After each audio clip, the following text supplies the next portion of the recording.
For those that are listening in, we are live captioning our meetings. Please look at the chat window of our WebEx meeting where you'll find a link. Please click on that link to open a web page with the live captioning. At this time, I would like to call to order the agenda review meeting of the Maricopa County Community College District Governing Board of May 13, 2025. And today we'll be reviewing the agenda for May 27, 2025's board meeting. For the record, I will do a roll call vote of the board members. Ms. Jackson Long. Ms. Butler. I know Ms. Butler's here. Ms. Butler? I'm not here, hearing her, but oh, sorry. Okay, go ahead. Good. We knew you were. We're still working on getting Ms. Davis connected, and she will join us quickly as we can get the sound working. Dr. Narini. I'm here, present. Ms. Smith. Present. Ms. Sullivan. Present. Dr. Thor. Present. And myself, and again, Ms. Davis will join here quickly as soon as we can get this I'm here. sound working for me. Oh, wonderful. Now she's here. So, okay. With that, we're going to review the agenda coming up, which will be starting with an exec session that will include two items. One is consideration of a hearing officer's recommendation and a termination issue, and the other is consideration of our district's network infrastructure security remediation. It would be a briefing on that topic. Are there any questions about the exec session items that we can discuss? If not, from there we'll move into our public hearing, which will be the Truth in Taxation required hearing, which will talk about our proposed budget. And from that hearing, we will move then into the special session, which will be the Truth in Taxation, which will be approval of the tax levy increase and the adoption of our budget. Having done all of, yes. Hi, this is Kelly Butler. Ms. Butler. Do we have an opportunity to discuss the Truth in Taxation notice now, or would that be later? I think that is appropriate to discuss right now. Okay, well, if you don't mind, I have a question. So reading through this, it looks like we are providing the detail for our overall tax rate that we're proposing, and we are committed to not increasing taxes. But do we have an opportunity to talk about the amount of the decrease? And it's obviously it's taxation, so it's confusing. But as we're describing here, we are proposing a 1.98% decrease overall to the taxes that are going to be paid through the primary and secondary rates. Do we have an opportunity to adjust that decrease, which may give us an opportunity to increase revenue from this funding source? So, Ms. Granillo, I know is with it. I think the question is from Board Member Butler is understanding the board's direction to continue to decrease taxes to the extent we can, but also understanding some of the unknowns that are being proposed from some of our federal grant programs for programs we offer that seem to be moving targets. Are we still in a position where we could adjust that reduction a bit to make sure that we have enough resources to continue to provide those student programs? Ms. Granillo, is that possible? Thank you, President Bittersmith and Ms. Butler. So it is, but there are a couple of caveats to that.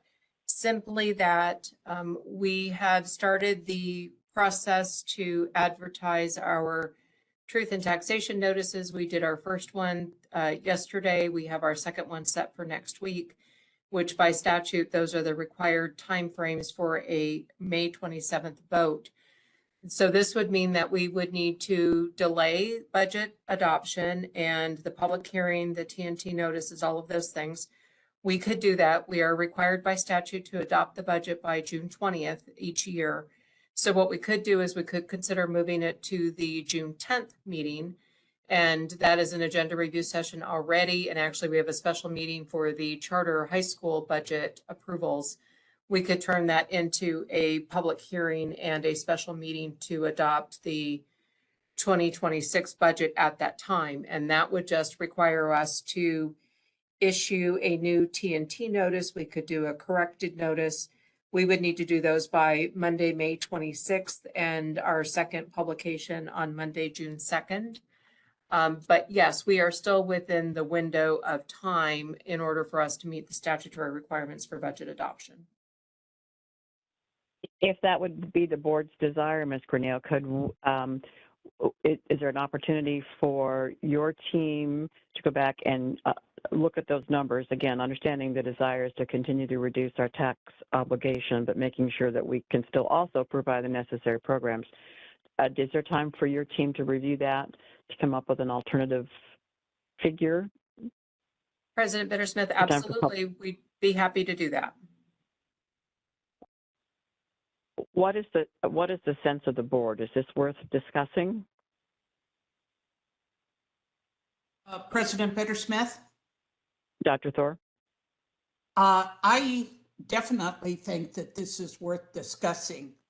The resolution that we originally adopted regarding the tax shift said that in each year, the combined primary and secondary tax rate resulting from the tax shift shall be lower or equal to the combined primary and secondary tax rate in the previous tax year. So the wisdom of the board at the time was that, you know, while we'd like to decrease each year, we did leave open the option for it simply to be equal to the combined rate of the previous year. And as I look at all of the cuts that are being proposed at the federal level, it makes me very nervous. As the board members may be aware, the skinny budget that's proposed by Donald Trump makes some pretty drastic cuts, such as 80% cut to federal work study. It totally eliminates funding for adult basic education. There's discussion that colleges will have to bear some of the financial burden if students default on their student loans. It changes the number of credits that a student has to take to get the full Pell Grant from 12 to 15. I feel pretty certain that, although I don't think it's been announced yet, that the minority serving institution initiatives are at risk. And given that all 10 of our colleges are Hispanic serving institutions, will get a hit there. So I'm just generally nervous about the volatility around particularly federal resources. And I think it would be wise for us to have a little wiggle room. Thank you. Thank you, Dr. Thorne. I'm sensing that from Ms. Butler's conversation, we're going to be, I think, looking to for our staff's recommendation on what we could do, still with a potential reduction, but continuing to provide, to your point, a little more comfort level on having funding for potential reductions from other sources. Right. Are there other board members that have concerns with asking staff to do that? I'm sorry, Ms. Sullivan? That's right. Thank you. I would concur with Dr. Thor's assessment, and thank you, Dr. Thor, for being so thorough and giving an overview of what's at risk. With that, even though it seems to be at the 11th hour, et cetera, in accommodating this, we're put in positions to have to be able to be agile and accommodate those last minute concerns or shifts. So I would support having Ms. Granillo and her team look at this, look at everything from a reduction to a flat rate and see where we stand and take this up, given that she's articulated this creates no jeopardy for us at this time. And thank you, Ms. Butler, for bringing this forward. Any board members President that object? Bittersmith, Oh, please, Dr. Thor. my apologies for talking over you. Perhaps Ms. Granillo could tell us how much additional revenue we would receive if we left the combined taxes flat or even, equivalent to last year. Right. I would support that too. Ms. Granillo? Yes, thank you, President Bittersmith, Dr. Thor. So if we were to keep the rate flat from 25 to 26, it would generate about 13.3 million in additional property tax revenues that we could put into a contingency line. And then I have a varying other levels too, but I can put all of that together for consideration. I think it would be useful, and I'm now just speaking for me, for the board to see the different levels and opportunities to review that, and so we can come up with a position that we can take forward. So if Ms. Granillo, if we could distribute that to the board appropriately, and then we can have that discussion at the appropriate time, unless board members object.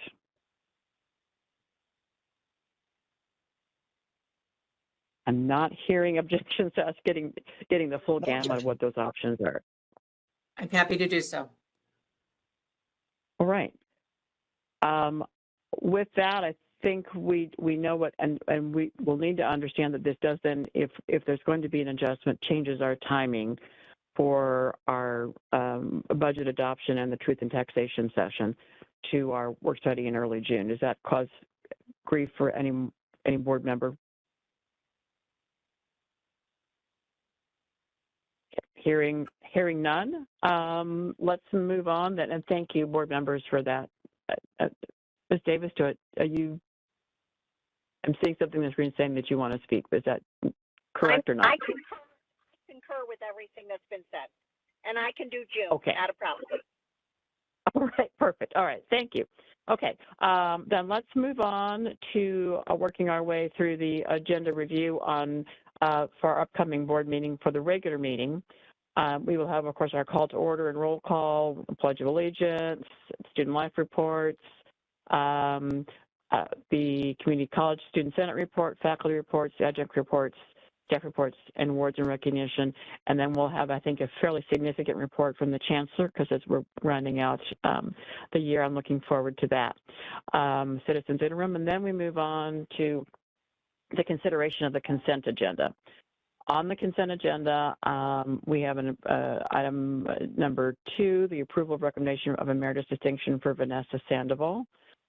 And board members, stop me if you have questions or issues about any of these. Approval of recommendation of emeritus distinction to Dr. Karen Wellner. Approval of acceptance or transfer in the Maricopa County Community College District Foundation to the Community College District of a new grant award from the Helios Foundation for the Empowered Ed Student Success Project in the amount of $1,250,000 for the period from March 1, 2025 through June 30th, 2027.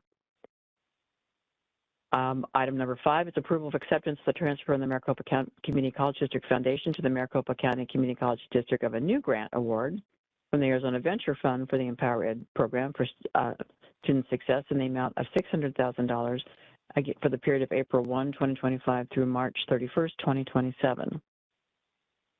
Item number 6, approval of acceptance of transfer in the Maricopa County Community College District Foundation to the Maricopa County Community College District of a new grant award from the Burton Family Foundation for the Empowered Ed Student Success and Behavioral Health Science Bachelor's Degree Program in the amount of $923,038 from the period of April 7, 2025 through June 30th, 2028. Number 7 is approval of acceptance of new grant award to the Maricopa County Community College District from the Arizona Commerce Authority for the Arizona Small Business Development Center Network for the Dream Builder program in the amount of $3,795,520 for the period of February 21, 2025 through December 31, 2027. Item number 8, approval of expenditures for paid digital and streaming marketing expenses in an amount of up to $3,250,000 during the fiscal year 2026 for both system-wide marketing efforts and individual college marketing campaigns. Number 9 is approval of out-of-home billboard advertising expenses in the amount of up to $1,250,000 during fiscal year 2026. Number 10 is approval of HubSpot CRM expenses in the amount of $326,094.76 during fiscal year 2026. Ms. Bittersmith? Yes, Dr. Narini. I have a question about those three. What is that, 8, 9, and 10? I'm just curious on how they all work together. It sounds like they're all doing marketing and digital work, and that's an awful lot of money. Just want to make sure we're coordinating those three and how they all work together. Dr. Narini, let's find out. Who can answer that question? President Bittersmith, this is Lindsay Wilson. I'm on the call, and I'd be happy to provide some insight. Wonderful. Thank you, Ms. Wilson. You bet. Dr. Narini, I'm going to answer the first two agenda items, 8 and 9, because those two specifically are surrounding advertising expenses. So out of our approved budget, out of the district marketing office, we coordinate with all 10 of our college marketing teams to provide individual local campaign support from both digital campaigns as well as traditional campaigns, as well as system marketing efforts for Maricopa Community Colleges as a whole. A few years back, we made the decision that we were not going to rely on outside vendors, so third-party agencies, to purchase inventory from these specific platforms, and we would purchase it directly to ensure that we were getting the best economies of scale and getting the best possible wholesale pricing when we spent this. So 8 and 9 rely to just the volume of the dollars. Since we're coordinating with 10 colleges plus the system, it adds up to a large amount.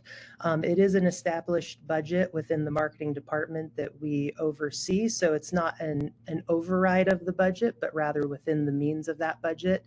But because of the amount, we bring that to the governing board for final approval.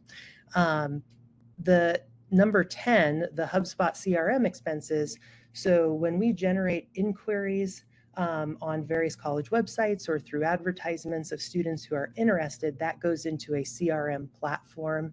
And over the last 2 years, we've been using HubSpot CRM and coordinating that with our student affairs teams, both at the colleges and around the district. So most of our mass communication efforts, both text messaging and email communication, comes out of HubSpot CRM. So it's a pretty large platform for us that we use to nurture and follow up with those inquiries. And then our student affairs partners use that to follow up with enrolled students and, nudging them to take the next step in their academic journey. Because we opted for an 18-month extension rather than a 12-month extension, again, the volume of this exceeded the $250,000 limit. So we brought this to the governing board for consideration. And this aligns with other technology initiatives currently going on in the district so that the timing of this aligns with other things accordingly. Thank you for that. But for number 8, so each of the colleges have their own marketing budget and programs, correct? So, some have some money and some have very little money. It really depends on the college, but yes, there are established budgets at each college. So does any of this money go directly to the college so they can do their specific marketing, or is this is all district wide? No, so out of this budget, we establish a specific allowance for each college that we use to support individual college marketing campaigns. Last year, that amount, or this fiscal year, that amount was $200,000 per college that we utilize through both the digital marketing campaigns that we help coordinate, as well as other initiatives like the out-of-home billboards. So those out-of-home billboards and those paid digital ads you see in 8 and 9 A lot of that inventory is actually the colleges that you will see through advertising. But some colleges might have very small amounts in their marketing budgets, some might have more. So we work hand in hand with those marketing directors to ensure that we're optimizing our dollars, but also spending our dollars efficiently through sort of a pooled effort. Okay, yeah, because I was just thinking how, you know, the colleges themselves are more familiar with their population, and just wondering how they are able to maximize their focus on them. But thank you for that information. I appreciate it. Dr. Narini, any other questions? That's it. Thank you. Okay. Ms. Wilson, thank you very, very much. Any other questions on items 8, 9, and 10? If not, let's move on to item number 11, approval of authorization for an 18-month extension of ConexEd software for all 10 Maricopa Community Colleges in the district office in the amount of $1,263,273.95 for a term of 9/1/2025 to 2/28/2027. Any questions on item 11? Okay, item 12. Approval of the expenditure of funds not to exceed $5,400,000 for a one-time purchase to upgrade Oracle software licenses to perpetual campus licenses. Item number 13, approval for consultant selection and purchase order to Western Roofing Evaluation Corporation in the amount of $286,357 for the FY26 district-wide roofing maintenance program. Number 14, approval for consultant selection and purchase order to SPS Plus Architects in the amount of $425,000 to provide architectural design services for the STEM Learning Center, Veterinary Technology, and Agritech Center at Mesa Community College. Number 15, approval for Energy Systems Designs, Inc. to provide engineering consulting services for the district-wide central plant upgrades, repair, multi-phase project, phases 3 and 4 in the amount of $2,404,000. Item 16, approval to issue purchase order to Cone Inc. in the amount of $719,040 for the modernization of elevators located in the Kirk Center, Life Science, and Library buildings at Mesa Community College. Going to stop there. Any questions so far? Not. Item number 17, approval to issue purchase order to Viv Construction LLC in the amount of $231,325 for construction services at Rio Salado College on their Thomas location. Number 18 is approval to issue purchase order in the amount of $398,859 to GCON Inc. for the remodel of the existing restrooms in the art building at South Mountain Community College. Number 19, approval of renewal of a student insurance program, annual policies for FY 2025-2026, Mutual of Omaha for accident coverage and Mutual of Omaha for catastrophic coverage, effective August 1st, 2025 through July 31, 2026. Wellfleet Insurance Company, International Student Insurance, effective August 11th, 2025 through August 10th, 2026. Number 20, approval of Amendment 1 to the Intergovernmental Agreement, contract number C2920-008-300, between Maricopa County Community College District on behalf of Chandler Kilbert Community College and Maricopa County on behalf of the Office of Medical Examiner. This amendment extends the term of an additional 5 years through May 6, 2030. President Number 21. Hicks, Yes, Dr. Thor. could someone remind us what the original IGA covers? The way it's worded, it's talking about emergencies.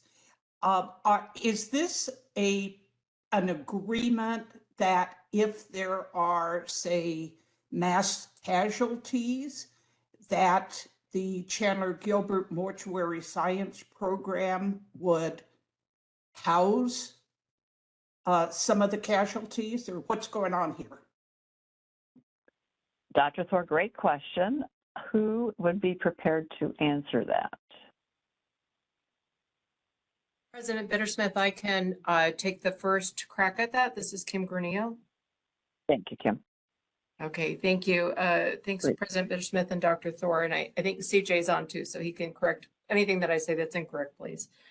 But really the purpose of this is if something were to happen at the Maricopa County Examiner's Office and they were not able to fulfill their function at that site, then they would relocate to Chandler Gilbert's site and use their mortuary science spaces in order to fulfill their obligations as the county medical examiner. So that's really what the purpose of this agreement is. Thank you. And I guess we would need to add, so far that's never happened, correct?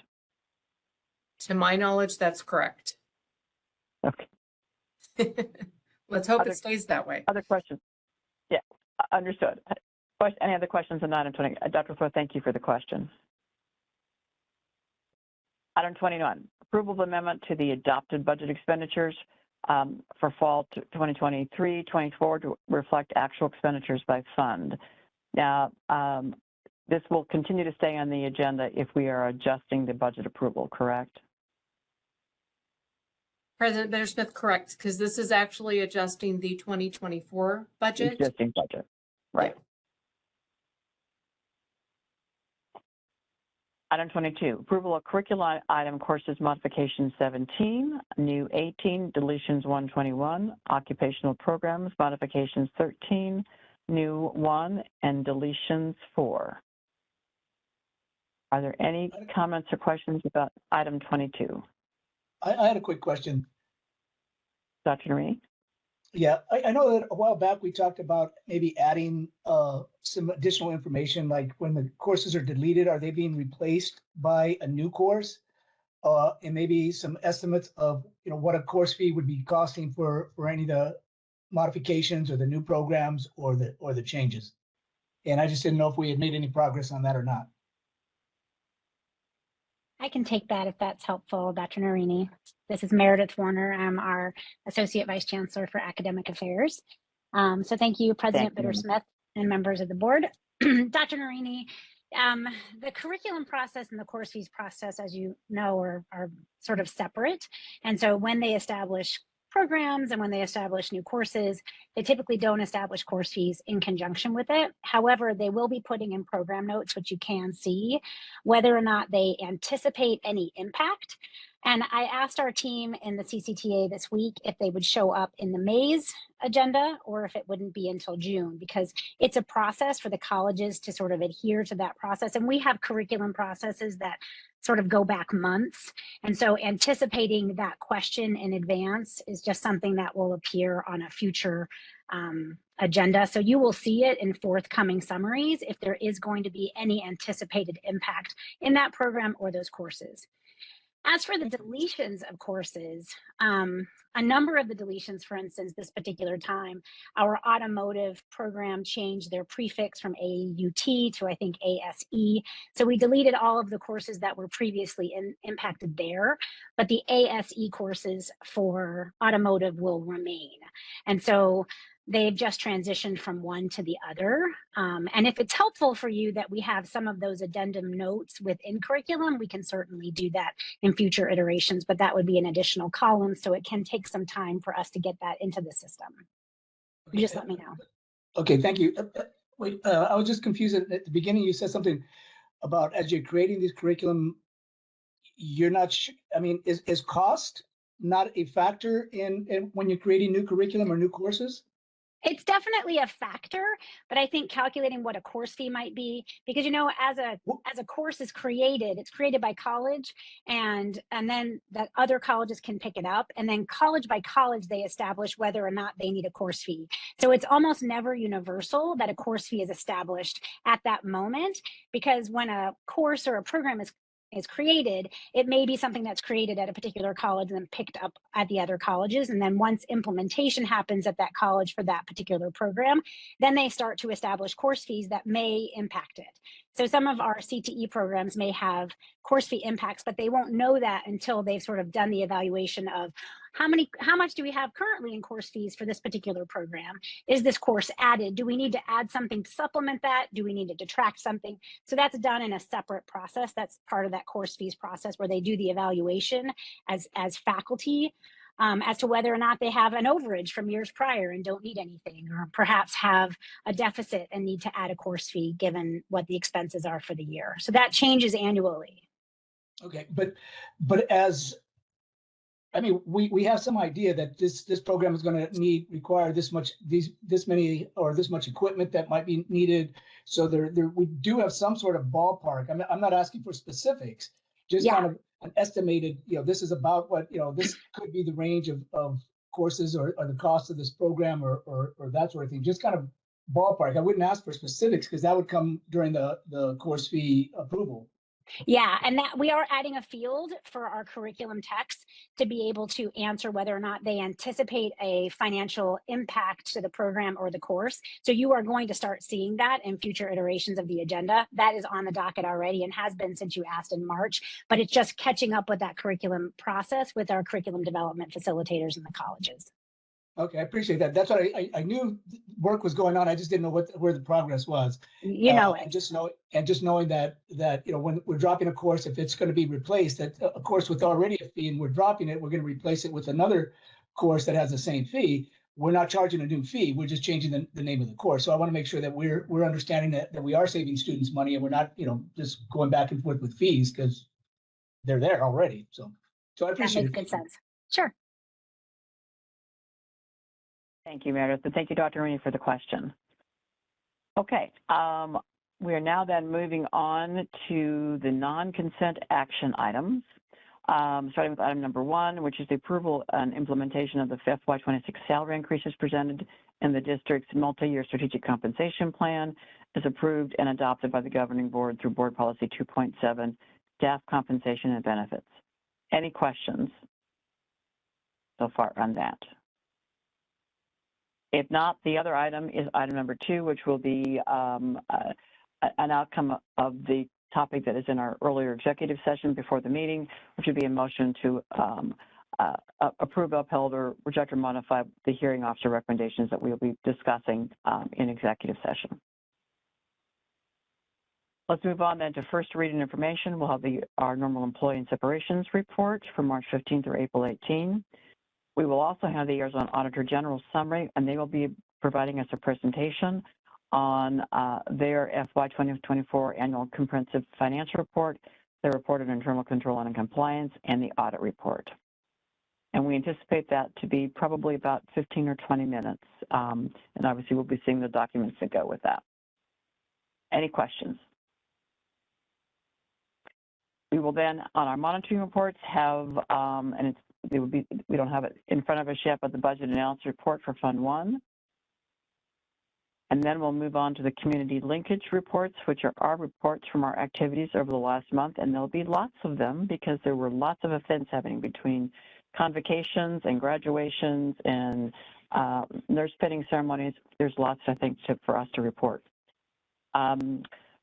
Just as a reminder, we will then have our June 10th, 2025 meeting, which among our normal other items will be a charter high school budget presentation. There will be an agenda review. There's possibly a budget adoption and the hearing required with that, as well as a chancellor evaluation. And all of this will be done. I will need to talk about whether some of this needs to be in person or not. We'll work through that. Kim, I'm not sure if we're going to be doing a budget approval, whether you want to do that in person. Agreed. Will that make a difference? President Bittersmith, I think given the number of items on that agenda that it would be beneficial to do that in person. Yeah, I think you're hearing agreement from staff too. So board members be prepared potentially for that to be at Rio Salado and not online. And then we will, on June 24th, there'll be an executive session followed by potential public hearing and then our regular board meeting, and that will be in person as well. And that is the draft agenda for our upcoming board meeting. Board members, are there any questions on any of those items? Smith, I have one. Sure, Dr. Narini. The charter school budget meetings, I know we've talked about this before, but and I know June is probably not the right month, But do we have an opportunity to get a student report from the high schools on their activities like we do from the colleges? I mean, after all, we are 10 colleges and 2 high schools. And I think it'd be beneficial for us to learn what they're doing and some of their achievements and accomplishments. Dr. Noreen, that's a great suggestion. And I think you're correct. There probably aren't students readily available in June, but who, again, and I'm asking who because the chancellor is not on the call this evening since he has a child graduating this evening. Who can tell me, who could follow up and see when that might be possible to do? President Bittersmith, Dr. Norini, this is Keisha Brock, and I could follow up to see if we could work with the superintendent at those high schools and those colleges to schedule something once we get through the summer season. Keisha, thank you. That would be great. I think it's a great idea, unless there are board members that object to that. Hearing no one, Dr. Norini, thank you. We will follow up with Keisha to see what might be doable as school comes back into session in the fall. Because even if we tag team them with the regular college reports from Phoenix College and Gateway, that might be an opportunity for them to speak in addition to. So thank you. I appreciate it. That's good combo. Thank you, Dr. Norini. Okay, we have concluded our agenda review meeting and will now be moving into our exec session. Board members, please stay on this WebEx link. All others, thank you for joining us this evening. You're welcome to go on with the rest of the night while we move into our exec session items.